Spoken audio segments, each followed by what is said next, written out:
حضرت اسرافیل علیہ السلام سور پھونکیں گے۔ اس کی تفصیل بہار شریعت میں کچھ اس طرح ہے: جب قیامت کی نشانیاں پوری ہو لیں گی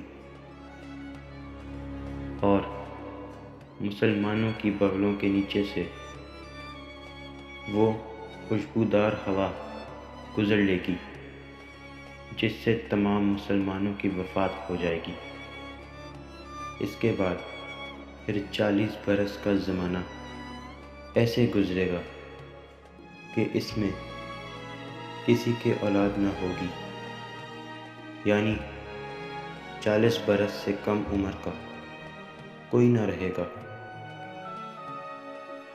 اور دنیا میں کافر ہی کافر ہوں گے۔ اللہ کہنے والا کوئی نہ ہوگا،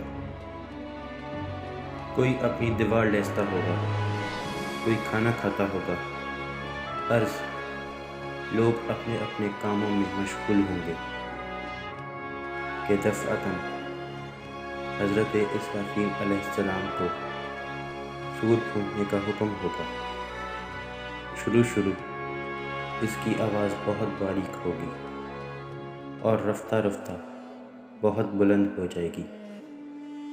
لوگ کان لگا کر اس کی آواز سنیں گے اور بے ہوش ہو کر گر پڑیں گے اور مر جائیں گے۔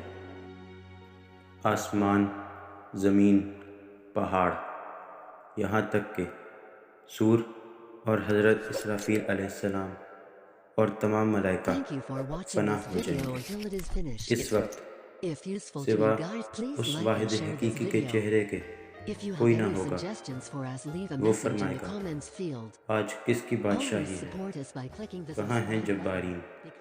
کہاں ہیں متکبرین؟ مگر ہے کون جو جواب دے؟ پھر خود ہی فرمائے گا: صرف اللہ واحد قہار کی سلطنت ہے۔ پھر جب اللہ تعالیٰ چاہے گا اسرافیل علیہ السلام کو زندہ فرمائے گا اور سور کو پیدا کر کے دوبارہ پھونکنے کا حکم دے گا۔ سور پھونکتے ہی تمام اولین و آخرین، ملائکہ، انس و جن اور حیوانات موجود ہو جائیں گے۔